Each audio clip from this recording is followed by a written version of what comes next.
Walking Dead fans, this is a video asking how long was Rick in the hospital. We all remember the iconic scene of Rick waking up in a deserted hospital in season 1 of The Walking Dead. We saw him get shot in the line of duty, and then we learned that he had slipped into a coma. If we compare the waking up scene to the scene when Shane tried to save him and then add in the webisode The Oath, things seem to make sense, but they really don't. It's very accurate to say that the entire first season was 5 days. This is after Rick woke up. But from the time he was shot until then, how long was it? In season 1, episode 1, we see Rick and Shane just eating casually and talking about Shane's last date and Rick and Lori's troubles. No mention that an outbreak has started or anything. But when Rick wakes up, he finds a full-blown zombie apocalypse has unfolded. Most theorists say that Rick was shot on day 0 of the outbreak. One of the biggest questions that rises from this is, how did Rick survive in the hospital without care? Because in reality, a saline bag or an IV bag lasts hours, not days. A person lives only days without water or less, not weeks. Dave Erickson, showrunner for Fear the Walking Dead, has said in a Tech Insider interview that Robert Kirkman told him Rick was probably out 4 to 5 weeks, meaning Rick was in a coma 4 to 5 weeks, about a month. In the comic, when Glenn meets Rick, Glenn asks him where he has been for the last month. Rick answers, a coma. Some things point to Rick being left unattended for at least 2 weeks. Other things will point to maybe 2 days at most. A few things at a longer time period would be like the flowers, the fact that they were already dried, while when Shane was trying to get him, the flowers looked fairly fresh. Even if they ran out of water that day and the AC went out, I don't think the flowers would have dried out to a crisp in a day or so.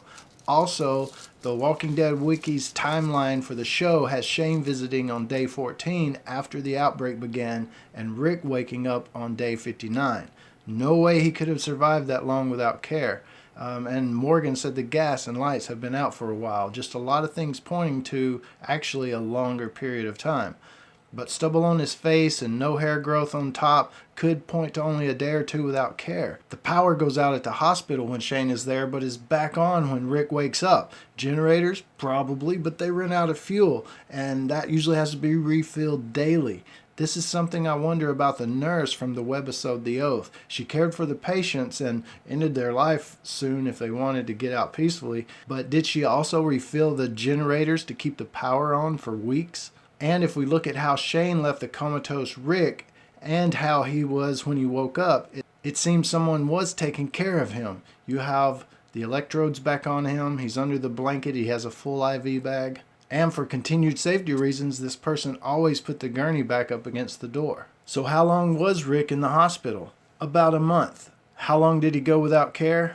I don't know. Did Shane arrive when society was finally collapsing to get his friend, or was he just there visiting when all hell broke loose? Either way, if the nurse did not help or take care of Rick, it had to be 3 days or less after Shane left that Rick woke up. I mean, that nurse in The Oath was a mercy-killing machine. I think if she had found Rick, she would have lethal injected him and put him in the cafeteria. But this 2 to 3 day theory bothers me because that means it only took 7 days for Shane and Lori to hook up, or less. I feel better thinking it was at least a month. So many facts say this and that. I just think it was a combination of production oversight and Kirkman not thinking through a guy laying in a coma for weeks. I mean, his science sucks. I mean, face it, Kirkman's science really does suck. But what do you think? Was it weeks or just a few days? Did the nurse take care of Rick or not? Let me know what twisted theories you guys and gals have in the comments below. As always, thanks for watching, and don't forget to subscribe for more dead stuff.